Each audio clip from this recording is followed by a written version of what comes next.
আমার হাতে রয়েছে দেশের প্রথম MFS co branded dual currency Visa card. এই কার্ডটি নিয়ে এসেছে উপায় এবং ব্যাংকিং পার্টনার হিসেবে রয়েছে ইউসিবি ব্যাংক। এটি হলো উপায় UCB co branded dual currency Visa card. ইন্টারনেটে হয়তো এতদিনে এই কার্ডটি নিয়ে অনেক মিসকনসেপশন তৈরি হয়েছে। কেউ বলছে এই কার্ড কিভাবে পাবেন, আবার কেউ প্রশ্ন করছে এই কার্ড দিয়ে আসলে কি করা যায়। অনেকে আবার কনফিউশন, এটা কি সত্যি ডুয়েল কারেন্সি কিনা। চলুন আজকের এই ভিডিওতে আপনাদের এই প্রশ্নগুলোর উত্তর দেওয়া যাক। পুরো ভিডিওটা দেখবেন, তাহলে আপনার কাঙ্ক্ষিত প্রশ্নের উত্তর পেয়ে যাবেন আশা করি। এই ডুয়েল কারেন্সি কার্ডটা দিয়ে আপনি মূলত ফেসবুক, ইউটিউব সহ সমস্ত সোশ্যাল মিডিয়াতে অ্যাড চালাতে পারবেন অথবা ভিডিও বা পোস্ট বুস্ট করতে পারবেন। এছাড়াও আপনি চাইলে ইন্টারন্যাশনাল সমস্ত সাইট থেকে কেনাকাটা করতে পারবেন, যেমন অ্যামাজন, আলিবাবা, ফ্লিপকার্ট, আলি এক্সপ্রেস। এছাড়াও আপনি এটাকে ডিজিটাল ইন্টারন্যাশনাল পেমেন্ট হিসেবেও ইউজ করতে পারবেন। সুতরাং এতক্ষণে বোঝাই যাচ্ছে যে এটা একটা ডুয়েল কারেন্সি কার্ড এবং এই কার্ডে আপনার ডলার এন্ডোজ করা খুবই সহজ। আপনার আশপাশে যেই ইউসিবির ব্রাঞ্চ থাকবে ওইখানে গিয়ে পাসপোর্ট দিয়ে ডলার এন্ডোজ করতে পারবেন। এখানে মূলত আমাদের একটা মিসকনসেপশন তৈরি হয়, সেটা হচ্ছে গিয়ে ডুয়েল কারেন্সি তৈরি করতে কি পাসপোর্ট লাগে নাকি। হ্যাঁ, বাংলাদেশ ব্যাংকের নীতিমালা অনুযায়ী যে কোনো কার্ডে ডুয়েল কারেন্সি চালু করতে হলে পাসপোর্ট লাগে। সেক্ষেত্রে যদি আপনার পাসপোর্ট না থাকে, তাহলে আপনার ফ্যামিলির যে কারো যদি পাসপোর্ট থাকে, তাহলে তার থেকে এই কার্ডটা বানিয়ে নেবেন তার নাম নাম্বার ইউজ করে।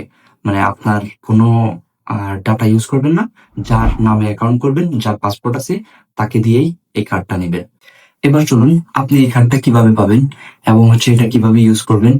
আর ভিডিও শেষে আমি পুরো ডিটেলস বলে দিব যে এটাতে কোথায় কত টাকা খরচ হয়, ক্যাশ উইথড্র করতে অথবা ক্যাশ জমা দিতে অথবা ইন্টারন্যাশনাল কোনো এটিএম থেকে টাকা তুলতে কত টাকা খরচ হয়, সবকিছু আমি ভিডিও শেষে বলে দিব।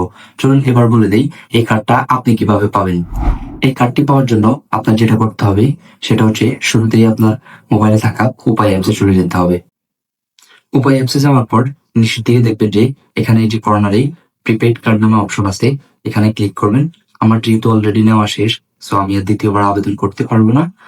এখানে একটা রিকোয়েস্ট নামে অপশন আসবে এবং রিকোয়েস্ট অপশন আসার পরে আপনার নাম, নাম্বার, ঠিকানা এন্ড আপনার কার্ডের উপরে যে নামটা বসবে সেটা দিবেন এবং আপনার কার্ডটা যেখান থেকে আপনি রিসিভ করবেন, মানে আপনার হোম ডেলিভারি অ্যাড্রেস, ওইগুলো সবগুলো দেওয়ার পরে আপনি সাবমিট করবেন। সাবমিট করার 2 থেকে 3 দিনের ভিতরে আপনার ফোনে একটা এসএমএস আসবে। এসএমএসটা আসলে আপনার কার্ডটা আবেদনটা অ্যাপ্রুভ হবে। অ্যাপ্রুভ হওয়ার পর মূলত আপনার 575 টাকা ক্যাশ ইন করতে হবে কার্ডের জন্য। 575 টাকা এই উপায় অ্যাপসে আপনার ইন করতে হবে। তারপরে মূলত আপনি যখন পেমেন্টটা করে দিবেন, পেমেন্টটা করার 14 থেকে 15 দিনের ভিতরে কার্ডটা আপনার যে লোকেশন দিবেন ওই লোকেশনে হোম ডেলিভারি হবে, পাঠাও ডেলিভারি মাধ্যমে আর কি। সো আমি পাঠাওয়ার মধ্যে পাইছি, আপনি কোন কুরিয়ারের মাধ্যমে পাবেন সেটা আমি তো জানি না। সো আমি পাঠাওয়ার মাধ্যমে পাইছি। চলুন এবার আপনাদেরকে বলে দেই এই কার্ডে কি কি খরচ আছে এবং আপনি এটা খরচটা শোনার পর আপনি ইউজ করবেন নাকি সেটা সম্পূর্ণ আপনার উপর ডিপেন্ড করবে। হাজারে মাত্র 8 টাকা ফি দিয়ে ইউসিবি এটিএম থেকে ক্যাশ উইথড্র করতে পারবেন। ভিসা লোকাল এটিএম থেকে হাজারে 8 টাকা ফি প্লাস 23 টাকা দিয়ে আপনি ক্যাশ উইথড্র করতে পারবেন। মানে অন্যান্য এটিএম যেগুলো আছে, ইসলামী ব্যাংক অথবা ব্র্যাক ব্যাংক, অন্যান্য যে এটিএম গুলো আছে সেগুলো থেকে আর কি আপনি 8 টাকা প্লাস 23 টাকা অ্যাড হবে। সো তারপর আপনি ক্যাশ উইথড্র করতে পারবেন।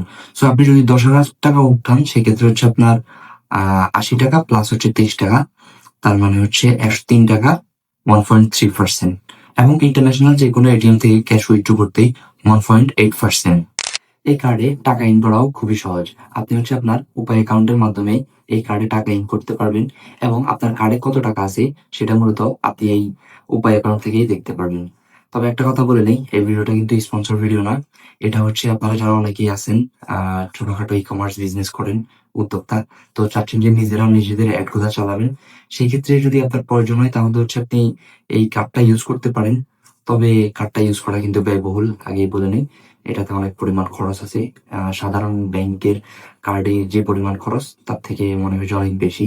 সো ইউজ করবেন নাকি সম্পূর্ণ আপনার উপর ডিপেন্ড করবে। তবে আমার পার্সোনাল ইয়েতে ওপিনিয়ন আমি এটা ইউজ করি না। আমি জাস্ট আপনাদেরকে দেখানোর জন্য হয়তো এটা করছি আর কি। সো আজকের ভিডিও এতটুকুই। কার্ড সম্পর্কে আপনাদেরকে যতটুকু ধারণা দেওয়া দরকার বেসিক আপনারা আশা করি ধারণাটা পেয়েছেন। যদি কোনো কিছু মিস্টেক হয়ে থাকে সেক্ষেত্রে আমাকে কমেন্ট বক্সে জানাতে পারেন। অথবা আপনার যদি এক্সট্রা কোনো বিষয়ে মানে কার্ড সম্পর্কে জানার থাকে তাহলেও আমাকে জানাতে পারেন। আর আজকের ভিডিও এই পর্যন্তই। দেখা হবে অন্য কোনো ভিডিওতে। আর আপনারা আমার কাছে কি ধরনের ভিডিও আশা করতেছেন? আগের মতো আমাদের যেই প্রোডাক্টের কালেকশন ঐরকম ভিডিও চান নাকি আমাকে জানাতে পারেন তাও। ইনশাআল্লাহ দেখা হবে নতুন কোনো ভিডিওতে।